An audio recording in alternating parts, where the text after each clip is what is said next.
नमस्कार किसान भाइयों, मैं सुमित कटियार अयोध्या उत्तर प्रदेश से फार्मर जर्नलिस्ट यूट्यूब चैनल में आप सभी का स्वागत करता हूं। पशुओं के लिए सर्दियों में हरे चारे के लिए मक्खन घास की खेती करके आप लोग अपने पशुओं को सर्दियों में अच्छा हरा चारा प्रदान कर सकते हैं, जिससे वो अपना अच्छे से भोजन खाएं और एक अच्छा दूध उत्पादन करें। तो आपको बताएंगे मक्खन घास खेती कैसे कर सकते हैं।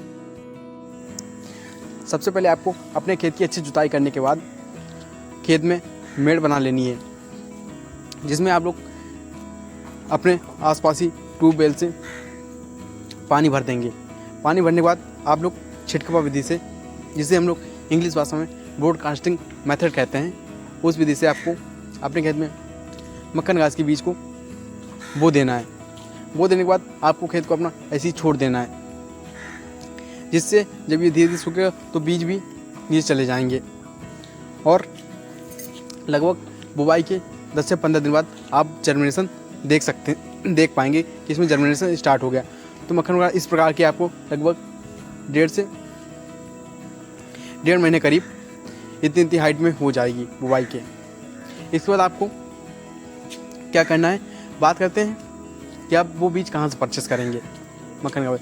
तो आप अपने नज़दीकी बीज भंडार दुकान से जाकर आप लोग वहाँ पर मक्खन घास का बीज मिल जाएगा। अधिकतर बीज भंडारों पर मिल जाता है, तो उम्मीद है आपके यहाँ भी मिल जाए, क्योंकि बीज भंडार अलग अलग वहाँ पर बड़ी बड़ी दुकानें होती हैं, वहाँ पर आपको आसानी से परचेस हो जाएगा। और बता दें, बरसीम के कंपेयर में इसमें 15 से 20% प्रोटीन अधिक होती है, जो कि दुधारू पशुओं को खिलाने पर उसमें दूध उत्पादन क्षमता होती है वो बढ़ जाती है। तो प्रतिदिन अगर 5 लीटर दूध दे रहा है, अगर इसको खिलाएं तो लगभग 6 लीटर दूध की हमको प्राप्ति होगी। और जो उसका फैट कंटेंट होता है, जिसे वसा बोलते हैं, वो भी बढ़ेगा इसको।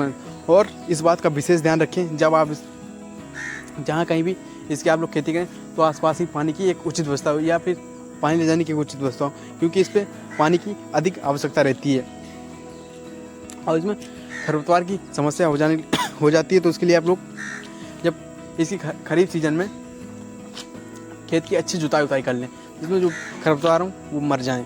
और इसकी बुवाई अक्टूबर के प्रथम वीक और नवंबर के प्रथम वीक में भी कर सकते। अक्टूबर में कर देते हैं तो ज़्यादा बेहतर रहेगा।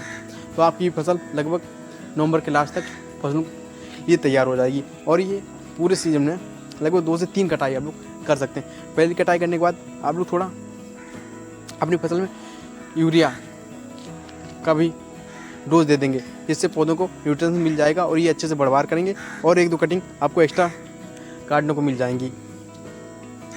और ये फसल हमारे पशुओं जो हम खिलाते हैं सर्दियों में, क्योंकि सर्दियाँ आते आते तक हमारे पे जो स्टॉक होता है, जैसे भूसा हो गया, और इस समय जो गेहूँ से हमको भूसा प्राप्त होगा उसका रेट भी बहुत महंगा हो चुका है और पशु के लिए हरी चारे की समस्या उत्पन्न है। तो किसान बंधु इस मक्खन घास की खेती करके अपने पशुओं को एक अच्छा चारा दे सकते हैं, जिससे वो पेट भर भोजन कर सकें और एक अच्छा दूध उत्पादन कर सकें।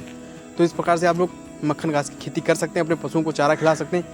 मेरे द्वारा दी गई जानकारी आपको कैसी लगी, कमेंट करके बताइएगा। वीडियो देखने के लिए आपका बहुत बहुत धन्यवाद।